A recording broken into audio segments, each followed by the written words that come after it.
Welcome guys to this YouTube channel Excel Dynamics, जहां पे आपको मिलता है एक्सेल से related informative videos. Last video में हमने पाइवट टेबल, पाइवट चार्ट और स्लाइसर्स को लगाना सीखा था। आज हम लोग देखने वाले हैं पाइवट टेबल से रिलेटेड कुछ एडवांस फीचर्स। तो आइए सबसे पहले हमें अपने पुराने वाले पाइवट टेबल को डिलीट करना पड़ेगा और उससे रिलेटेड चार्ट को भी डिलीट करना पड़ेगा। हमने देखा था कि इस तरह का पाइवट टेबल किस तरह से बनाया जाता है और इस तरह का चार्ट और स्लाइसर्स अपने रिपोर्ट के ऊपर में लगाकर किस तरह से अपने आप रिपोर्ट को आप एक डैशबोर्ड का लुक दे सकते हैं। और ये सभी चीज़ें आपस में किस तरह से इंटरलिंक होती है। हमें किसी भी चीज़ के ऊपर में क्लिक करना है, उसे अपडेट करना है, तो उसका इम्पैक्ट इन सभी चीज़ों के ऊपर में पड़ता है। आइए अब इसे क्लियर करते हैं। हमें अगर चार्ट को डिलीट करना है तो चार्ट के ऊपर क्लिक करके हमें डिलीट बटन कीबोर्ड से प्रेस करना होगा।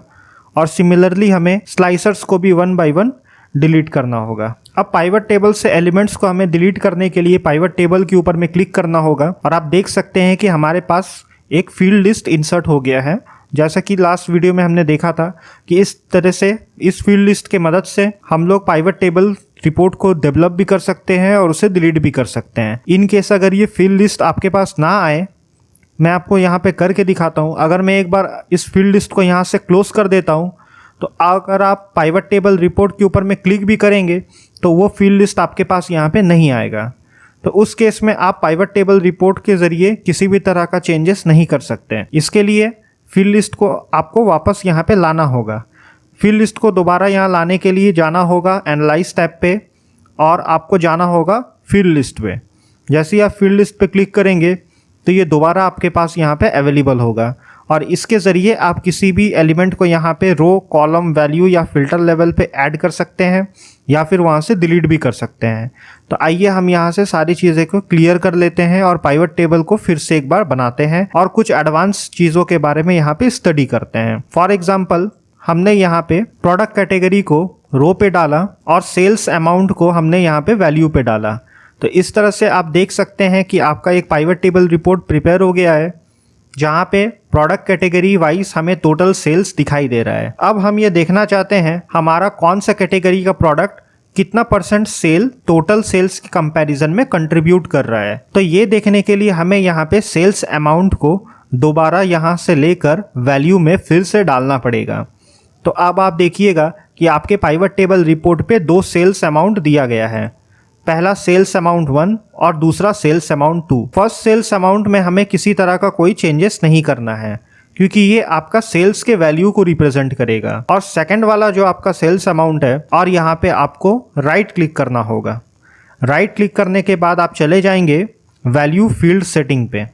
तो आपके पास एक डायलॉग बॉक्स ओपन होकर आ जाएगा। इस डायलॉग बॉक्स में आपको यहाँ पे सेकेंड टैब पे शो वैल्यू एज के ऊपर क्लिक करना है और यहाँ से आपको जाना होगा ड्रॉप डाउन लिस्ट पे और यहाँ आपको एक ऑप्शन मिलेगा % ऑफ ग्रैंड टोटल। ये ऑप्शन आपको यहाँ पे चूज़ करना होगा जो आपको हेल्प करेगा ग्रैंड टोटल के कंपैरिजन में प्रोडक्ट कैटेगरी वाइज % दिखाने में।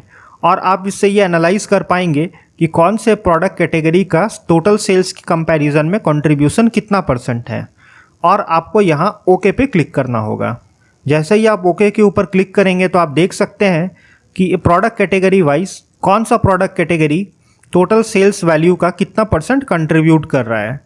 आइए अब इसे हम डिसेंडिंग ऑर्डर में सॉर्ट कर लेते हैं। अगर आपको यहाँ पे लार्जेस्ट को ऊपर और लोएस्ट को नीचे रखना है ताकि अपने पाइवट टेबल को ज़रा अच्छा लुक प्रोवाइड किया जा सके, तो इसके लिए आपको अपने सेल्स अमाउंट के ऊपर क्लिक करना होगा और आपको जाना होगा होम मेन्यू पे। होम से आपको जाना होगा सॉर्ट एंड फिल्टर और यहाँ पर सॉर्ट लार्जेस्ट टू स्मॉलेस्ट के ऊपर आपको क्लिक करना होगा। तो ऑटोमेटिकली आपका pivot table report largest to smallest में सॉर्ट हो जाएगा और आप यहाँ पे देख पाएंगे कि आपका टॉप 5 प्रोडक्ट कैटेगरी किस तरह का परफॉर्मेंस प्रोवाइड कर रहा है। तो अगर आप यहाँ टॉप 5 प्रोडक्ट को सेलेक्ट करते हैं तो आप देख सकते हैं कि आपका sum of the product contribution of sales 66.85% आ रहा है, जिससे आप पता लगा सकते हैं कि टॉप परफॉर्मिंग प्रोडक्ट्स आपकी कंपनी में कौन सा है। तो इस तरह से आप % वाइज एनालिसिस कर सकते हैं और इससे आप डिसीजन मेकिंग कर सकते हैं। अब आइए देखते हैं फील्ड वैल्यू सेटिंग के नेक्स्ट ऑप्शन को। जब आप फील्ड वैल्यू सेटिंग पर जाते हैं तो इसके लिए आपको यहाँ वैल्यू के ऊपर राइट क्लिक करके वैल्यू फील्ड सेटिंग के ऊपर जाना होगा। इसके बाद आप यहाँ देख सकते हैं कि यहाँ पे अदर ऑप्शंस भी अवेलेबल है। हमने यहाँ पे देखा शो वैल्यू एस, अब हम देख लेते हैं समराइज वैल्यू वाई पे। यहाँ पे सम, काउंट, एवरेज, मैक्स और मीन एक्सेट्रा बहुत सारे ऑप्शंस प्रोवाइड किए गए हैं। जैसा कि हम जानते हैं कि pivot table report by default हमें यहाँ पे सम करके प्रोवाइड करता है। ये बेवरेजेस का सम आपको दिखा रहा है। सिमिलरली आपको यहाँ पे डेयरी प्रोडक्ट का और ड्राई फ्रूट्स एंड नट्स का सम आपको यहाँ प्रोवाइड किया गया है। पाइवट टेबल यहाँ प्रोडक्ट कैटेगरी वाइज वैल्यू का सम कर देता है और आपको शो करता है। फॉर एग्जाम्पल आपको टोटल ऑफ द वैल्यू नहीं देखना, आपको एवरेज ऑफ द वैल्यू देखना है। उस कंडीशन में आप क्या करेंगे, यहाँ पे अपने वैल्यू वाले कॉलम के ऊपर में राइट क्लिक करेंगे। राइट क्लिक करने के बाद आपको जाना होगा वैल्यू फील्ड सेटिंग पे और यहाँ आपको चूज करना पड़ेगा काउंट।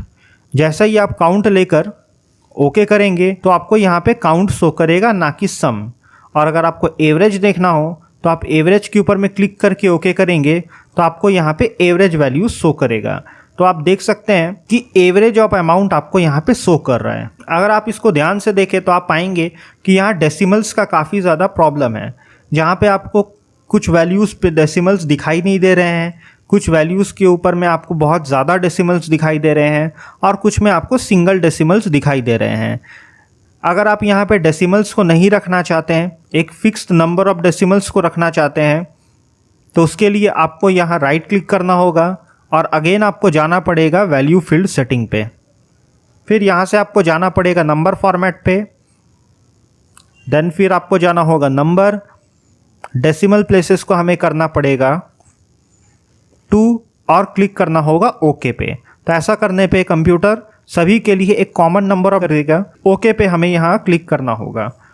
तो अब आप यहाँ देख पाएंगे कि सभी के लिए एक common number of decimal place insert हो गया है। अब इसे वापस हम लोग ले आते हैं सम के ऊपर। तो अगेन हम लोग इस पे राइट क्लिक करके वैल्यू फील्ड सेटिंग पे जाएंगे और आपको सम लेकर ओके पे क्लिक करना होगा। तो ये फिर से सम के ऊपर आ गया है और आपको ये total of the product category show कर रहा है डिफरेंट प्रोडक्ट्स का। तो इस तरह से हम वैल्यू फील्ड सेटिंग के मदद से सम, काउंट, एवरेज भी देख सकते हैं और product wise, percentage wise analysis भी कर सकते हैं, जिससे आप काफ़ी हेल्पफुल रिपोर्ट अपने मैनेजमेंट के लिए जनरेट कर सकते हैं। तो अब चलिए आगे बढ़ते हैं। एक्सेल में पाइवट टेबल का ग्रुपिंग फीचर्स को स्टडी करते हैं। ग्रुपिंग फीचर्स में हमें डेट वाइज ग्रुपिंग करके पाइवट टेबल रिपोर्ट को प्रिपेयर करना पड़ता है। ये ग्रुपिंग मंथली, क्वार्टरली और ईयरली बेसिस पे किया जा सकता है। तो आइए सबसे पहले पाइवट टेबल को क्लियर करते हैं। जैसा कि मैंने आपको बताया कि पाइवट टेबल रिपोर्ट को क्लियर करने के लिए यहाँ से हमें हर फील्ड को उठाकर बाहर ड्रॉप करना होगा और आपका पाइवट टेबल रिपोर्ट क्लियर हो जाएगा। इसके बाद तो अब हमें आना पड़ेगा सेल्स ऑर्डर डेट के ऊपर और इसे उठाकर हमें रखना पड़ेगा रो पे। इसके बाद हमें आना पड़ेगा अमाउंट पर और अमाउंट को लाना पड़ेगा वैल्यू पे। अब पाइवट टेबल में बाय डिफ़ॉल्ट यहाँ पे ईयर वाइज डेट को ग्रुप कर दिया है। अगर हम रॉ डेटा शीट के ऊपर जाते हैं तो आप देख पाएंगे हमारा जो सेल्स ऑर्डर डेट है वो यहाँ पे रॉ डेटा के फॉर्मेट में अवेलेबल है, लेकिन पाइवट टेबल ने यहाँ पे बाय डिफ़ॉल्ट इसे ईयर वाइज ग्रुपिंग कर दिया है। अगर आप इसे अपने हिसाब से ग्रुपिंग करना चाहते हैं तो इसके लिए इसके ऊपर में आपको राइट क्लिक करना होगा और राइट क्लिक से आप चले जाएंगे अनग्रुप पर। इससे ये अनग्रुप हो जाएगा और जब ये एक बार अनग्रुप हो गया तो इस पर अगेन आप राइट क्लिक करेंगे और फिर से आपको जाना होगा ग्रुप के ऊपर। तो आपके पास यहाँ एक डायलॉग बॉक्स ओपन होकर आ जाएगा। आप यहाँ पे फ्लेक्सिबल मैनर में अपने रिक्वायरमेंट के हिसाब से ग्रुपिंग कर सकते हैं। तो सबसे पहले हमें यहाँ पे लेना पड़ेगा ईयर और फॉर एग्जांपल मैं यहाँ पे ले लेता हूँ मंथ। तो मैं ईयर और मंथ के बेसिस पे ग्रुपिंग करने जा रहा हूँ और आपको यहाँ पे क्लिक करना होगा ओके पे। जैसे ही आपने यहाँ पे ओके पे क्लिक किया तो आप देख सकते हैं कि एक्सेल ने यहाँ ईयर और मंथ के बेसिस पे आपके रिपोर्ट को ग्रुप कर दिया है। यहाँ पे आपको 2019 का टोटल दिखाई दे रहा है और पर मंथ आपका 2019 में कितना सेल्स था वो आप यहाँ देख सकते हैं। सिमिलरली 2020 का टोटल सेल्स और एवरी मंथ 2020 में कितना सेल्स था आप यहाँ पे ये देख सकते हैं।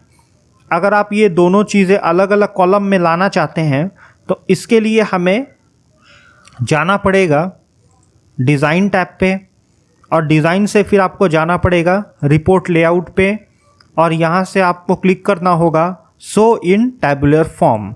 जैसे ही आप शो इन टैबुलर फॉर्म पे क्लिक करेंगे आपका ईयर और मंथ ये दोनों ही डिफरेंट कॉलम पे आ जाएगा, जिससे आपको आपकी रिपोर्ट में थोड़ा सा अच्छा अट्रैक्टिव लुक मिल जाएगा।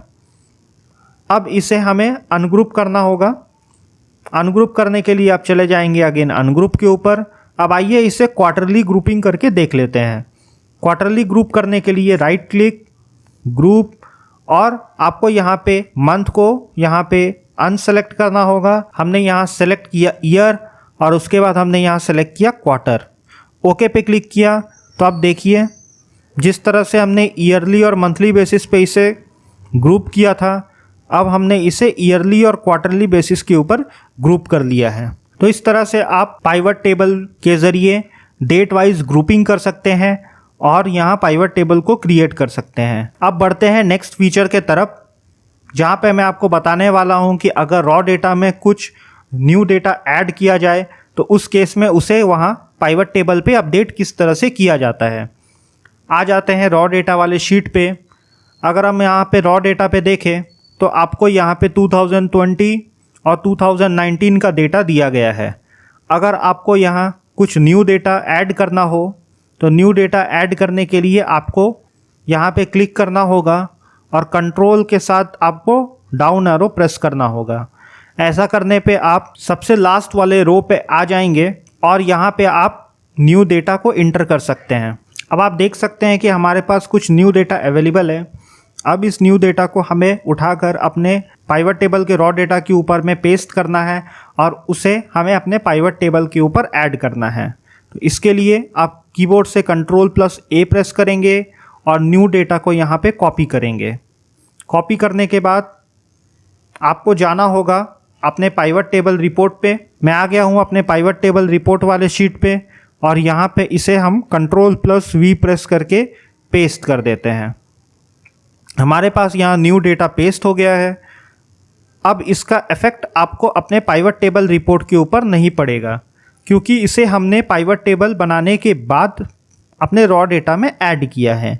ऐसे सिचुएशन में आपको अपने पाइवट टेबल पे क्लिक करके जाना पड़ेगा एनालाइज टैब पे और फिर आप क्लिक करेंगे चेंज डेटा सोर्स के ऊपर। तो जैसे ही आप चेंज डेटा सोर्स के ऊपर में क्लिक करेंगे तो आपके सामने एक डायलॉग बॉक्स अपीयर हो जाएगा।